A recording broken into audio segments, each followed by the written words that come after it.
Hello everyone and welcome to a brand new video. In this one I'm going to be talking about the April 3rd, 2020 edition of SmackDown Live, the go-home show before WrestleMania. So as we all know, WrestleMania this year has been changed because of the situation going on with the virus. So there's no audience, but that didn't stop WWE from making what I thought was a pretty interesting show. The shows have been kind of strange as of late. I think it's been about, 3 weeks now that there's been no audience. And tonight's SmackDown was pretty interesting. I mean, we had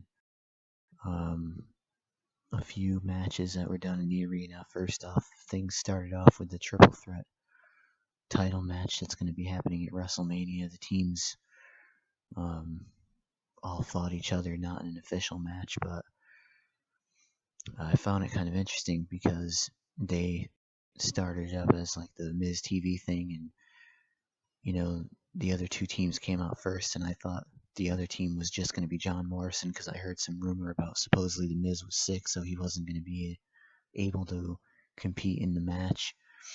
But I was surprised by the Miz coming out. Anyway, and he didn't seem sick. So, and then we had the women's match, the competitors for Bayley's SmackDown Women's Championship, and that was pretty cool. Tamina won, and I hope she actually wins at WrestleMania too, because she's never had a title.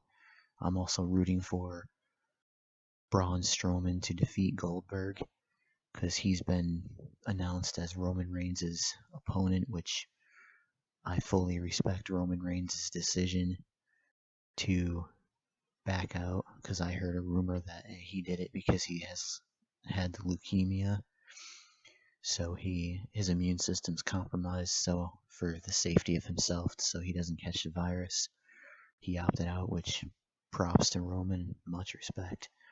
So I hope Braun Strowman wins that, and I'm really rooting for Drew McIntyre to beat Brock Lesnar, because he's never had a title and he deserves it.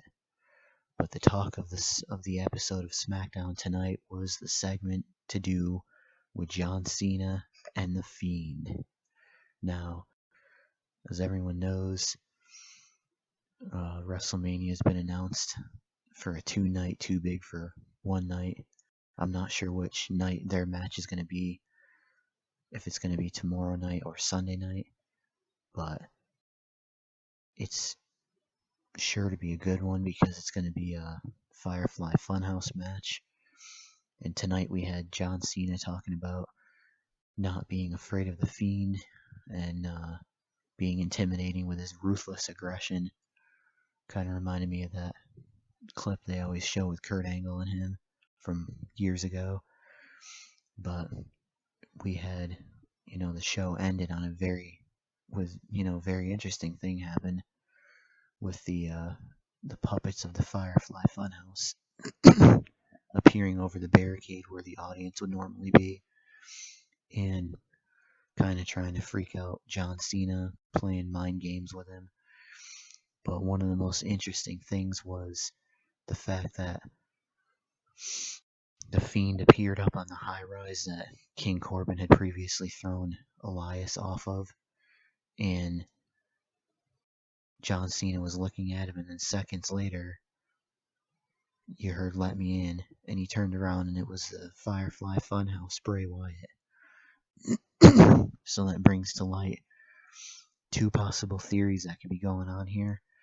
We could either be seeing, because we live in an age, as we know, with full of technology, so it could be very possible that they could have done some kind of video edit to make it so that the Fiend could still have been portrayed by Bray Wyatt.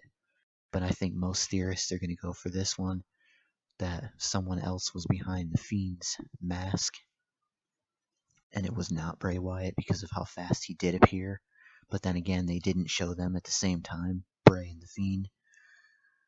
So both theories are pretty sound and legit.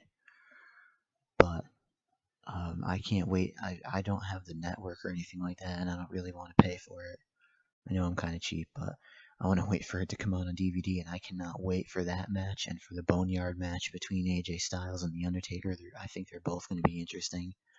But yeah, um, I mean, I think The Fiend is an awesome character. He's got so much depth to him. I mean, Bray Wyatt has had that kind of depth since his very beginning. He's always been a character with lots of depth, starting out as his cult leader thing, being in the Wyatt family, which was really cool. I thought the Bludgeon Brothers were pretty cool. Or, when they branched off, Harper and Rowan from the Wyatt family. And so, I mean, Harper's not with WWE anymore, obviously, but who knows where he's going to sign next. He was a cool wrestler. It would have been cool if he stayed there, but Rowan's still around with his. I mean, I haven't seen him on in a while, ever since Drew McIntyre crushed his cage, so they're probably waiting for a fuller audience to bring things back, like bringing back Robert Roode because he wasn't around on Ziggler's side tonight. Maybe showing other wrestlers that haven't been shown lately, like Samoa Joe, who's been gone for a while. But I mean, the storylines seem pretty good. And at first, I was kind of baffled by the fact that Braun Strowman didn't go, searching for revenge on Sami Zayn after he lost his title to him in that unfair 3-on-1 match. Well, I mean, he agreed to it anyway, but anyway. Yeah, but now I see the bigger picture of why Strowman didn't go after Zayn, because he's in the picture for the Universal title, which, like I said, I hope he wins. But so I'm going to give my predictions. I'm going to say hopefully Braun Strowman defeats Goldberg, becomes new Universal Champion. Hopefully Drew McIntyre defeats Brock Lesnar, becomes new WWE Champion.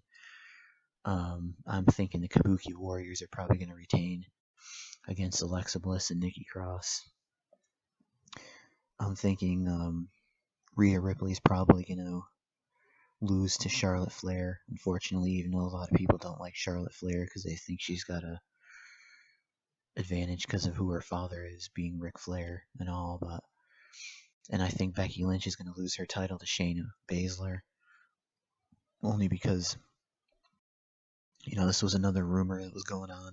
Supposedly Becky Lynch was going to take time off to start her own family, much like Ronda Rousey did last year, and I thought that was kind of strange because, like, why would they do that 2 years in a row, So I don't think she's going to take time off, but I think she is going to lose to Shayna because she's had her title for a year now.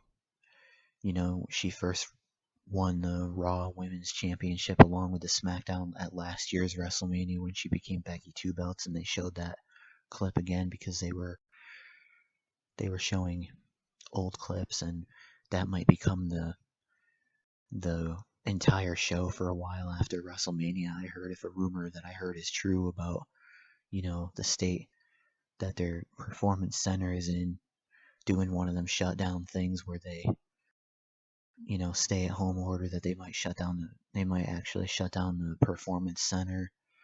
And in that case, I think they would just show old shows. I don't think the shows are going to go off the air and poof, WWE's gone. Obviously not. I mean, it's way too successful.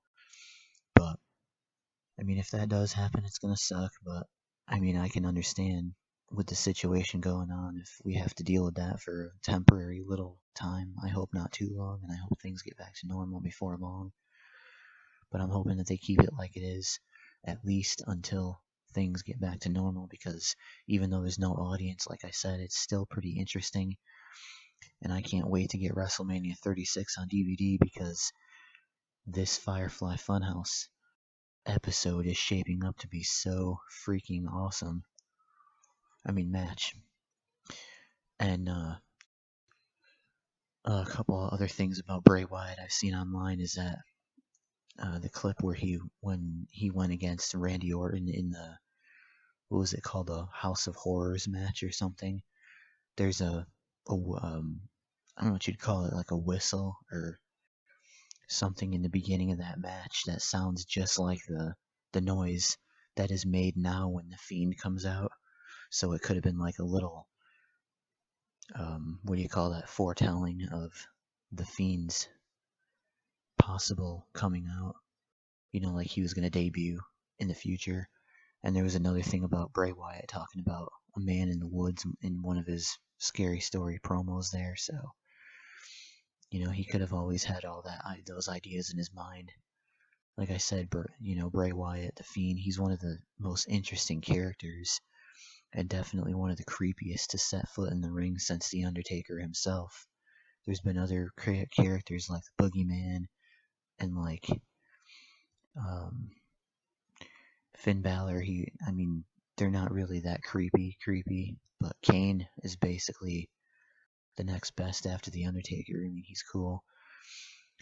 And what's interesting with the Fiend is that it's very easy for them to put someone else behind that mask besides Bray Wyatt, because when you wear a face mask, obviously it covers your face. So yeah, it's easy to hide an identity. They did that multiple times with the likes of Kane, with Sin Cara, with Doink the Clown. They had multiple characters portraying that one character, and when that's the cool thing about someone being in a mask, being a mascot, or any other kind of character like that, is they can have, as long as someone's got the same build, they can have someone portray it.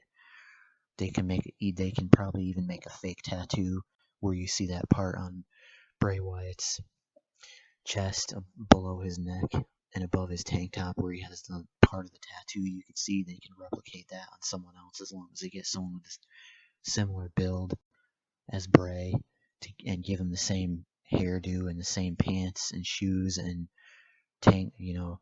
black tank top and coat and everything, the gloves, the heel gloves, to look like him.